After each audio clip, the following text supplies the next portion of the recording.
नमस्कार, मैं गीता। स्वागत है आपका हमारे स्पेशल बुलेटिन यूपी सेंट्रल में। यूपी सेंट्रल में आपको रूबरू कराएंगे उत्तर प्रदेश के हर जिले की बड़ी खबरों से, लेकिन सबसे पहले नजर डाल लेते हैं हेडलाइंस पर। गोरखपुर में मुख्यमंत्री योगी आदित्यनाथ ने लगाया जनता दरबार। महंगाई, बेरोजगारी, किसानों के मुद्दे पर सपा नेता उतरे सड़कों पर। यूपी में 1 अक्टूबर से चलेगा संचारी रोग अभियान, मुख्यमंत्री करेंगे शुभारंभ।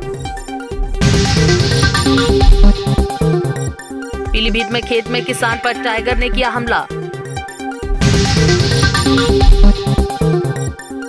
अलीगढ़ पहुंचे मेघालय के राज्यपाल सतपाल मलिक।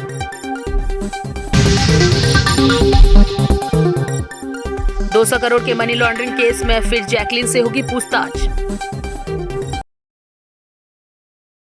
गोरखपुर में मुख्यमंत्री योगी आदित्यनाथ ने जनता दरबार लगाया। बता दें कि बारिश के बावजूद भी सीएम योगी के जनता दरबार में फरियादियों की भीड़ उमड़ पड़ी। गोरखपुर के 2 दिवसीय कार्यक्रम के दौरान मंगलवार को गोरखपुर में सीएम योगी आदित्यनाथ ने दूसरे दिन गोरखनाथ मंदिर के हिंदू सेवाश्रम तथा यात्री निवास में जनता दर्शन में आए हुए फरियादियों की समस्याओं को सुना और निराकरण के लिए संबंधित अधिकारियों को निर्देश भी दिए। यूपी के पीलीभीत में धान की फसल में पानी लगा रहे एक किसान पर टाइगर ने हमला बोल दिया, जिससे किसान बुरी तरीके से जख्मी हो गया। बता दें कि चीखने चिल्लाने पर टाइगर छोड़कर भाग गया और गंभीर हालत में घायल किसान को जिला अस्पताल में भर्ती कराया गया है। और वहीं बताया जा रहा है कि थाना न्यूरिया क्षेत्र के बरी गांव के रहने वाले 55 वर्षीय हरप्रसाद अपने धान के खेत में पानी लगा रहे थे और तभी पास के ही जंगल से निकलकर टाइगर निकल आया और हरप्रसाद पर हमला बोल दिया। और हरप्रसाद ने इस दौरान हिम्मत दिखाते हुए मुकाबला किया, लेकिन उसके चीखने पर अन्य लोग भी आ गए, जिसके चलते टाइगर जंगल की ओर भाग निकला और आनन फानन में घायल को सीएससी न्यूरिया लाया गया, जहां बुजुर्ग किसान को हालत गंभीर होने पर जिला अस्पताल में भर्ती कराया गया है और जहां बुजुर्ग की हालत को गंभीर बताया जा रहा है। बता दें कि ग्रामीणों का कहना है कि आए दिन गांव के आसपास टाइगर आ जाता है और जिससे पूरे गांव में टाइगर की दहशत फैल जाती है। वहीं वन विभाग ने कोई भी वनकर्मी मौके पर नहीं पहुंचा है। बाघ ने पकड़ लिया। कहाँ पर? खेत में। क्या कर रहे थे ये? पानी लगाए रहे। किस समय की घटना है ये? कम से कम तो 2:30 बजे। फिर क्या हुआ, कैसे बचे ये? बच्चे क्या है, ये एकदम चीखे, वो हटा, हट गया। तो इससे पहले भी बाघ आ जा रहा था आप लोगों के खेतों में? क्या था खेतों में? वो तो हार में रह ही रहा है, हर समय आता है। दहशत में रहते हैं आप लोग बाघों की? अरे दहशत में नहीं और क्या, कैसे रहें? कोई अधिकारी आया है? वन विभाग के कोई लोग पहुँचे हैं आपके यहाँ? वन विभाग का कोई अधिकारी आया है? ना। ये प्राथमिक स्वास्थ्य केंद्र न्यूरिया से आए हैं, ठीक है। और एलिज हिस्ट्री ऑफ ये टाइगर बाइट है, तो इनके कई जगह शरीर पे, गले में भी, छाती पे, पैर में, हाथ में, जगह जगह काटने के निशान है। तो उनको फर्स्ट एड दे दी गई है और हमने उनका एंटीबायोटिक कवर करके सर्जन को दिखाने के बाद ही अगला निर्णय लेंगे कि रेफर करना है कि नहीं। वैसे अभी स्टेबल है फिलहाल। और अब बढ़ते हैं अगली खबर की ओर। संत कबीर नगर के धनघटा क्षेत्र के बिड़हर घाट सरयू नदी में स्नान करने गए 5 युवक नदी की तेज धाराओं में डूब गए, जिसके बाद 3 युवकों को तो बचा लिया गया, पर 2 लोगों की तलाश अब भी जारी है और माना जा रहा है कि उनकी मौत हो गई है। आपको बता दें कि धनघटा क्षेत्र के 16 वर्षीय आकाश और 15 वर्षीय आदर्श नदी की तेज धार में समा गए, जिससे उनकी मृत्यु हो गई। उनके साथ नहा रहे आदित्य, ऋतिक, अटल, ये तीनों लोगों को स्थानीय गोताखोरों की मदद से बचा लिया गया और नदी में डूबने की सूचना पर पहुंचे परिजनों का रो रो कर बुरा हाल है। वहीं पुलिस प्रशासन और स्थानीय गोताखोर डूबे हुए बच्चों के शव के तलाश में जुटे हुए हैं और शव को तलाशने के लिए एनडीआरएफ की टीम को भी बुलाया गया है। थाना धनघटा क्षेत्र के अंतर्गत सूचना प्राप्त हुई कि बिड़हर घाट सरयू नदी में 2 बच्चे डूब गए हैं। इस सूचना पर पुलिस तत्काल मौके पर पहुंच गई और स्थानीय गोताखोरों के माध्यम से तलाश की जा रही है। एसडीआरएफ टीम हेतु मांग पत्र भेजी गई है। अग्रिम कार्रवाई की जा रही है। 2 दिन पहले रायबरेली जिले के गदागंज थाना क्षेत्र के पूरे कलवारड़ गांव में संदिग्ध अवस्था में हुए विवाहिता की मौत के मामले में लड़की पक्ष ने लड़के पक्ष के लोगों पर हत्या करने का आरोप लगाया और थाने में तहरीर देकर मुकदमा भी दर्ज कराया, लेकिन अभी कोई कार्रवाई न होने पर पीड़ित पक्ष न्याय की उम्मीद को लेकर पुलिस अधीक्षक कार्यालय पहुंचा। बताते चले कि जिले के भदोखर थाना क्षेत्र के पूरे ककुआ निवासी राजू यादव ने 2 साल पहले अपनी बहन रेणु की शादी गदागंज थाना क्षेत्र के मुतवली पर निवासी संजय से की थी और 2 दिन पहले उसके पास बहन की ससुराल से सूचना आई कि उसने फांसी लगाकर आत्महत्या कर ली है और मौके पर पहुंचे राजू व अन्य परिजन वालों ने जब रेणु का शरीर देखा तो उस पर चोट के निशान व खून के धब्बे नजर आए, जिस पर उन्होंने थाने में बहन की हत्या किए जाने की तहरीर दी और बहन के पति, ससुर, सास, जेठ व 3 ननदों व उसके पति समेत 8 लोगों पर मुकदमा दर्ज कराया है।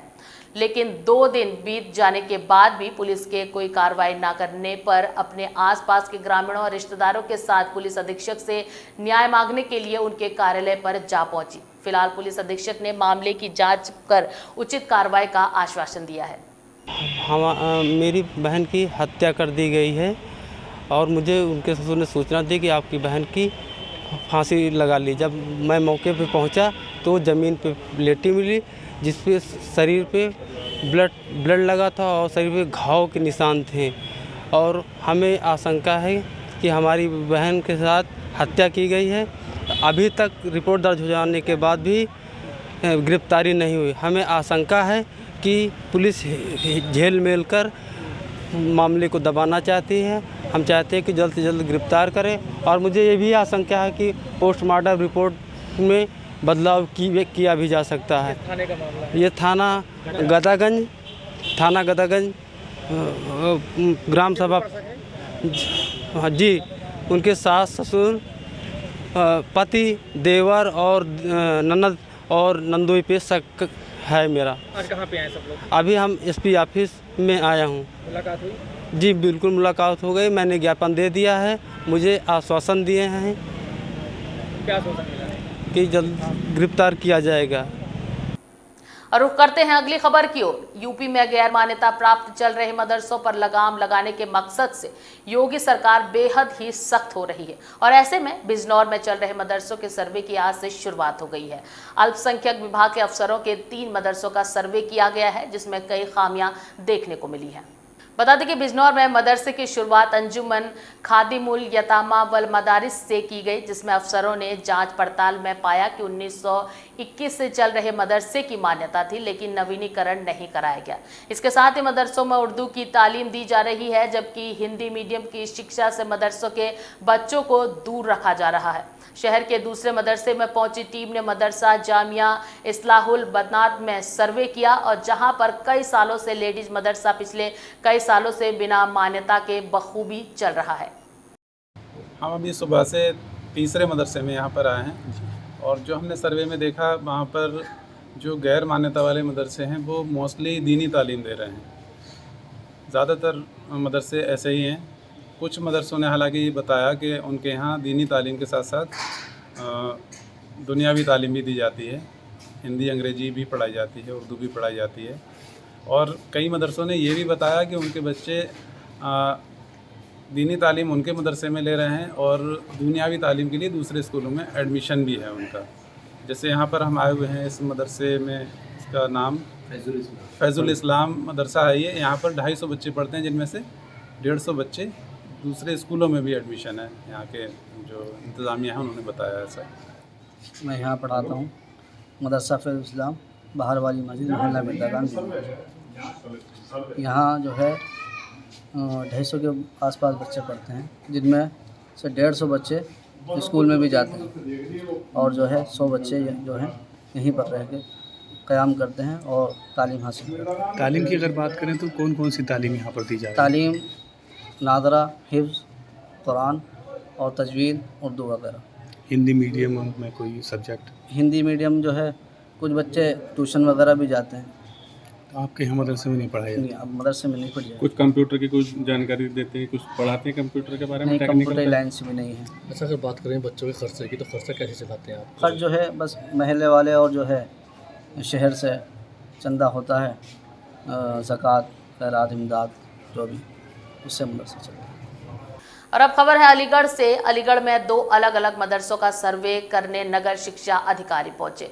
बता दें कि जांच में बिना मान्यता के चलते हुए मिले दोनों मदरसे और बिना मान्यता के ही लगभग 350 बच्चों को दी जा रही है तालीम। खंड शिक्षा अधिकारी लाल बाबू द्विवेदी का कहना है कि गवर्नमेंट द्वारा निर्देश दिया गया है कि गैर मान्यता प्राप्त जो मदरसे हैं उनके 12 पैरामीटर पर हमें डाटा कलेक्ट करना है और उसके तहत ही हम यहां पर डाटा कलेक्ट करने आए हैं। इस दौरान क्वारसी थाना इलाके के शमशाबाद में 2 मदरसे बिना मान्यता के चलते हुए मिले हैं और दोनों मदरसों में लगभग 350 बच्चे तालीम हासिल कर रहे हैं और ये दोनों मदरसे किसी नाम से भी संचालित नहीं हैं। ये लोग फंडिंग की व्यवस्था भी चंदा कर सकते हैं और इस दौरान सभी बच्चों से कहा गया है कि निकट के सरकारी स्कूल में एडमिशन करा लें और सरकार के द्वारा दिए गए दिशा निर्देश का अभी इन मदरसों में पालन नहीं हो रहा है और ये रिपोर्ट जिलाधिकारी इंद्र विक्रम सिंह को सौंपी जाएगी। उसके बाद फिर शासन को भेजी जाएगी। मदरसा और चेक किए थे, ये दूसरा मदरसा है। यहाँ के जो मदरसा संचालक हैं इनके द्वारा बताया गया है कि 300 बच्चे लगभग यहाँ पढ़ते हैं और ये बच्चे किसी अन्य विद्यालय में रजिस्टर्ड नहीं है, ऐसा बताया गया है बच्चों के द्वारा। हालांकि संचालकों द्वारा बताया जाता है कि आधे बच्चे सरकारी और प्राइवेट स्कूलों में पढ़ रहे हैं तो दोपहर के बाद आते हैं, ऐसा इनके द्वारा बताया गया है। बाकी आपने स्वयं देखा है कि यहाँ पर उर्दू और कुरान के साथ साथ हिंदी, इंग्लिश और मैथ की भी शिक्षा ये लोग दे रहे हैं, लेकिन इनका जो मदरसा है न किसी नाम से है और न कोई संस्था द्वारा संचालित है। अक्सा मस्जिद द्वारा बता रहे हैं कि संचालित है और फंडिंग की व्यवस्था भी ये लोग पब्लिक से चंदा करके होना बता रहे हैं। ये मदरसा ही है, मस्जिद के नाम से मकतब ही समझो है, बच्चे कुरान की तालीम लेते हैं। तो इसका कोई रजिस्ट्रेशन है? कितने बच्चे तालीम ले रहे हैं? बच्चे हैं 250 बच्चे के आसपास तालीम लेने आ रहे हैं। जो बच्चे यहाँ पर पढ़ रहे हैं वो कहीं और जगह भी शिक्षा ग्रहण कर रहे हैं? हाँ, 10 बजे निकल जाते हैं, 10 बजे से पहले चले जाते हैं जो और जगह जाते हैं। ये छोटे छोटे बच्चे ये जा नहीं सकते, तो थोड़ा साइड में हिंदी इंग्लिश भी सिखा देते हैं इन्हें, ताकि और स्कूलों में जाके इनका एडमिशन हो जाए। कब से पढ़ा रहे हैं आप बच्चों को? कितने शिक्षक हैं यहाँ पे? टीचर कितने हैं? कितने टीचर पढ़ा रहे हैं यहाँ पे? टीचर हैं 4-5 हैं। 5 टीचर हैं। इनका आय का स्रोत क्या है? किस तरीके से यहाँ पे पैसा आता है? क्योंकि आपका कह रहे हैं कि रजिस्ट्रेशन है नहीं, पैसा यहाँ नहीं आता, तो फिर सैलरी वगैरह आप टीचरों की कहाँ से देते हैं? सैलरी वगैरह यहाँ महल के आदमी चंदा वंदा दे देते हैं, कुछ तनख्वाह भी कोई खास नहीं है। उत्तर प्रदेश सरकार में शिक्षा मंत्री गुलाब देवी ने ज्ञानवापी श्रृंगार गौरी मामले में हाई कोर्ट के फैसले पर अपनी प्रतिक्रिया व्यक्त कर फैसले का स्वागत किया है। बता दें कि शिक्षा मंत्री गुलाब देवी ने बड़ा बयान देकर ये भी कहा कि कोर्ट ने अपना ये फैसला हिंदू मुस्लिम पक्ष के आधार पर नहीं बल्कि ज्ञानवापी मामले में पेश किए गए सबूतों के आधार पर दिया है, क्योंकि न्यायालय सिर्फ सबूतों के पक्ष में को ही मानता है। मुख्यमंत्री योगी आदित्यनाथ की सरकार में शिक्षा मंत्री गुलाब देवी ने काशी की ज्ञानवापी श्रृंगार गौरी मामले में हाईकोर्ट के फैसले पर अपनी प्रतिक्रिया व्यक्त करते हुए कोर्ट के फैसले का स्वागत किया। शिक्षा मंत्री गुलाब देवी ने बड़ा बयान देते हुए ये भी कहा कि माननीय न्यायालय ने अपना ये फैसला हिंदू मुस्लिम पक्ष के आधार पर नहीं बल्कि ज्ञानवापी मामले में पेश किए गए सबूतों के आधार पर सुनाया है। शिक्षा मंत्री गुलाब देवी ने ये भी कहा कि न्यायालय सबूतों के पक्ष को ही मानता है।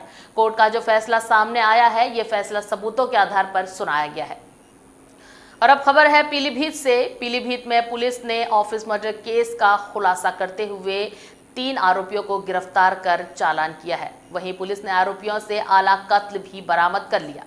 गौरतलब है कि थाना विसलपुर कस्बे के मोहल्ला ग्यासपुर का रहने वाला आसिफ 2 सितंबर से रहस्यमय ढंग से गायब हो गया था और जिसके बाद आसिफ के पिता ने थाने में रिपोर्ट दर्ज कराई थी। बता दें कि कल 10 दिन बाद थाना क्षेत्र के गोवल पतिपुरा गांव के पास हाईवे से 2 किलोमीटर दूर गन्ने के खेत में आसिफ का शव पुलिस ने कल बरामद किया था और मृतक के परिजनों की तहरीर पर पुलिस ने रोहिल, आदिल व रोहिल के पिता साबिर को आला कत्ल सहित गिरफ्तार कर लिया है।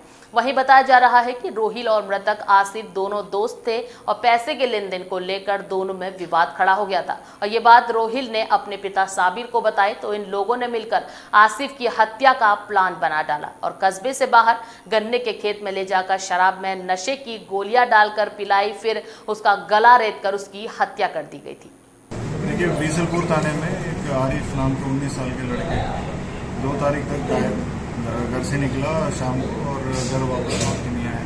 परिवार वालों ने 5 तारीख को एफआईआर दर्ज कराया, 4 तारीख को गुमशुदगी दी थी और थाने ने 5 तारीख को एफआईआर दर्ज कराया। इसी क्रम में टीम्स बना के काम किए गए थे। इनके दोस्त जो लास्ट इनके साथ देखे गए थे, नौकरी के नाम से, मजदूरी के नाम से देहरादून भाग गए थे। उनको जब वापस ये लोग आए थे, इनसे कड़ाई से पूछताछ किया और इनका अन्य जो चीज़ों से क्रॉस वेरीफाई किया, पता चला पुराने रंजिश को लेके ये लोग आरिफ को घर से ले गए थे और शराब पिला के और साथ में नशे की गोलियां खिला के उनको गन्ने के खेत में ले जाके गला काट के उनको मर्डर किया है। आला कत्ल के साथ साथ इनकी निशानदेही के अनुसार जो है बॉडी भी बरामद हुआ है और पोस्टमार्टम के लिए भेज दिया गया है और पोस्टमार्टम होकर आ दिया गया है। इनके जो निशानदेही में सारी चीज़ें बरामद होगी और आज इनको न्यायिक हिरासत में भेजा जाएगा। अलीगढ़ में मंगलवार को मेघालय के राज्यपाल सतपाल मलिक पहुंचे और इस दौरान अलीगढ़ पुलिस प्रशासन ने सुरक्षा के पुख्ता इंतजाम किए और बताया जा रहा है कि सतपाल मलिक शाहरौल के रहने वाले चौधरी देवेंद्र सिंह के आवास पर आए हैं और उनके आगमन पर स्थानीय लोगों ने उनका स्वागत किया। राज्यपाल दिल्ली से सड़क मार्ग द्वारा अलीगढ़ पहुंचे हैं और इस मौके पर मेघालय के राज्यपाल सतपाल मलिक ने बताया कि शाहरौल में देवेंद्र चौधरी ने यहां आने से पहले तय था कि लेकिन व्यस्तता के चलते यहां नहीं आ पा रहा था। उन्होंने बताया कि कोई फंक्शन या समारोह नहीं था, सिर्फ केवल भोज के लिए बुलाया गया था। इसके साथ उन्होंने कहा कि मुझे ऐसे मौके पर आना पड़ा, इसके लिए अफसोस है।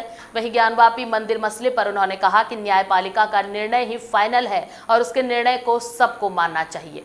वहीं किसानों की मांगों के सवाल पर सतपाल मलिक का कहना है कि किसान अगर डटे रहे तो उनकी मांगें अवश्य पूरी हो जाएगी। उन्होंने कहा कि इसके लिए एक और आंदोलन किसानों को करना पड़ेगा क्योंकि एसएसपी पर सरकार देरी कर रही है और सरकार को जल्द कानून बना देना चाहिए। और उन्होंने कहा कि मैं प्रधानमंत्री जी से जल्द मिलकर निवेदन करूंगा कि जल्द ही एमएसपी को लागू कर दिया जाए। उन्होंने कहा कि क्या फायदा जब बाद में लागू करेंगे और वो भी लड़ाई करने के बाद लागू हो। वहीं राहुल गांधी के भारत जोड़ो पदयात्रा के सवाल पर उन्होंने कहा कि सभी नेताओं को पदयात्रा करनी चाहिए। ये तो व्यक्तिगत था, बहुत पहले से तय था इनके यहाँ खाना खाने आने का मेरा, क्योंकि ये प्रियंका जो है इनको हमारे राजभवन में 15, 10, 26 जनवरी जब भी कार्यक्रम होता है तो लोग बुलाते हैं। तो मेरी पहचान तो बहुत पहले चुके, यहाँ एमपी भी रहा हूँ मैं, तो तय हो के कई बार कैंसिल किया जा रहा था। आज भी एक यहाँ बहुत दुखद घटना हो गई, एक जवान मौत हो गई, मुझे इसका बड़ा अफसोस है। लेकिन चूँकि प्राइवेट था, कोई फंक्शन था नहीं, सिर्फ खाना खाना था, इसलिए रोज़ कम दिन में खा सकते हैं आप, तो इस वजह से मैं आ गया। पर मुझे ये अफसोस है कि मुझे ऐसे मौके पे आना पड़ा। अच्छा सर, ये जो ज्ञानवापी वाला जो मसला है सर, उसमें जो न्यायपालिका ने उपदेश में क्या कहना है सर? देखिए, कोई भी मामला हो उसमें न्यायपालिका फाइनल है, जो कर देगी उसे सबको मानना चाहिए। ऊर्जा मंत्री एके शर्मा के गृह जनपद मऊ में बिजली विभाग के अधिकारियों द्वारा सरकारी योजना में दिलचस्पी न लेना व लापरवाही के कारण मंगलवार को अधीक्षण अभियंता विद्युत वितरण मंडल मऊ ने घोसी के मोदी सिपा के विद्युत उपकेंद्र में तैनात अवर अभियंता अशोक कुमार को निलंबित कर दिया है। बता दें कि विद्युत व्यवस्था बेहतर करने के लिए सरकार लगातार प्रयास कर रही है और सरकार ने 1 सप्ताह के लिए विद्युत समाधान योजना की शुरुआत की है और इस योजना के अंतर्गत बकाया विद्युत बिल का अधिभार कम करने के लिए लाई गई है और सभी उपकेंद्रों पर सरकारी योजना का प्रचार प्रसार के साथ अनुपालन कराना भी अधिकारियों की जिम्मेदारी थी। लेकिन घोसी विद्युत उपकेंद्र पर तैनात अवर अभियंता अशोक कुमार न ही इसका प्रचार प्रसार के लिए कोई बैनर पोस्टर लगाए थे और न ही अपने समय पर उपस्थित थे। वीडियो कॉल के माध्यम से उनका लोकेशन उपकेंद्र पर ना मिलने के कारण और कार्यों में लापरवाही बरतने के कारण मंडल मऊ विद्युत अभियंता आनंद पांडे ने उन्हें निलंबित कर दिया है। शासन के निर्देश पर 12 सितंबर से 19 सितंबर तक पूरे प्रदेश में विद्युत उपभोक्ताओं की समस्याओं के गुणवत्तापूर्वक निस्तारण हेतु कैंप आयोजित करने के निर्देश प्राप्त हुए हैं, जो प्रातः 8 से प्रारंभ होकर सायंकाल 8 तक चलाने के लिए निर्देशित किया गया था, जिसमें समस्त अवर अभियंताओं को अपने उपकेंद्र पर समय से उपस्थित होकर उसकी निस्तारण की मॉनिटरिंग करने हेतु निर्देश दिए गए थे। आज निदेशक तकनीकी महोदय वाराणसी द्वारा उक्त उपकेंद्र पर कर्मचारियों से उपभोक्ताओं की शिकायतों के निस्तारण के विषय में अवर अभियंता श्री अशोक कुमार से उन पर वार्ता करने का प्रयास किया गया, जहां पर उनके द्वारा अवगत कराया गया कि वो समय 11 बजे तक उपकेंद्र पर उपस्थित नहीं थे। उनके द्वारा शासन के महत्वपूर्ण कार्य में लापरवाही के दृष्टिगत उनको निलंबित किया गया है। मथुरा के गोवर्धन तहसील के गांव मंगरोरा में कई वर्षों पूर्व बनी पानी की टंकी अब खतरे का कारण बनने लगी है। बता दें कि टंकी की हालत अब बुरी तरीके से बिगड़ चुकी है, जिससे वहां पर रहने वाले स्थानीय निवासियों को अब अपनी जान का खतरा दिखाई दे रहा है। टंकी की हालत ऐसी है कि उसके ऊपर से समय समय पर सीमेंट के टुकड़े गिरते रहते हैं और वहां से निकलने वाले राहगीर चोटिल हो जाते हैं। स्थानीय निवासियों का कहना है कि इस पानी की टंकी के बारे में वो ग्राम प्रधान से लेकर जिलाधिकारी तक लिखित शिकायत भी कर चुके हैं, लेकिन इसके बावजूद इसकी ओर कोई शासन या प्रशासन ध्यान नहीं दे रहा है। ग्रामीणों के द्वारा पानी की टंकी की हालत को लेकर जोरदार प्रदर्शन कर नारेबाजी करते हुए पानी की नई टंकी बनवाने की मांग की गई है। और अब खबर है संभल से। संभल में संचालित हजारों अवैध अस्पताल, क्लिनिक और लैब और अल्ट्रासाउंड पर सीएमओ का बड़ा बयान सामने आया है और सीएमओ का कहना है कि डीएम द्वारा कमेटी बनाने के बावजूद एसडीएम और सीओ के पास कार्रवाई को समय ही नहीं है। वहीं पुलिस भी अवैध डॉक्टर और अस्पतालों के खिलाफ कार्रवाई नहीं करती है।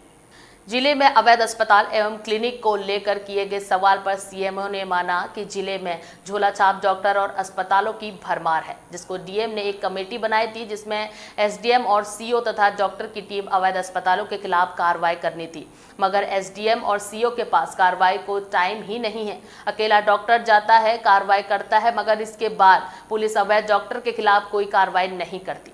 आपको बता दें कि जहां मेडिकल क्षेत्र में चल रहे इस फर्जीवाड़े की वजह से हर हफ्ते 1-2 निर्दोषों को झोला छाप के हाथों जिंदगी चली जाती है, वहीं मरीजों का जमकर आर्थिक शोषण भी हो रहा है। जहां अवैध अस्पताल बंद करने का आदेश है, वहीं नित नए अस्पताल खुल रहे हैं और तमाम क्लिनिक तो थाने और सरकारी अस्पताल के पास से संचालित हो रहे हैं। हमारे विभाग द्वारा तो पूरी कोशिश है कि ये सब झोला छाप का बंद हो पूरी तरह से। इसीलिए हमने और डीएम सर से मिलके जो है एक टीम भी बनाई इसके लिए कि हर तहसील में उस तहसील का डिप्टी सीएमओ, सीओ और एसडीएम रहे मिलके काम करें और इसकी चीज़ को बंद कराएं। लेकिन होता ये है कि एसडीएम और सीओ को टाइम नहीं रहता है, वो जा नहीं पाते हैं, तो खाली डॉक्टर ही जाता है, एफआईआर करके बंद करके आ जाता है। फिर उसके बाद फिर वो खुल जाती है कि अब इस पर जो है पुलिस वाले और ये सब लोग कुछ एक्शन नहीं ले पाते। तो ये पूरी तरह से अभी देखा गया कुछ ही महीनों से शुरू हुआ, भाई कुछ हमें तो 2 ही महीने आए हुए हो, तब 1.5 महीने से शुरू हुआ, लेकिन कामयाब नहीं हो पा रहे। तो इस बारे में फिर हम और कुछ इस विषय में सोचेंगे कि और कुछ प्रयास किया जा सके जिससे कि ये पूरी तरह से सफल हो सके। और जो है डॉक्टर द्वारा तो जाके विजिट होके और बंद किए ही जा रहेंगे, लेकिन उस पर आगे कोई कार्रवाई नहीं। अच्छा, कल आपके प्रॉपर बैजो। तो ये थी यूपी सेंट्रल की खास खबरें। मिलते हैं अगले बुलेटिन में फिर से, तब तक के लिए बने रहिए हमारे साथ सिर्फ एपेक्स न्यूज़ इंडिया पर। सच के साथ नमस्कार।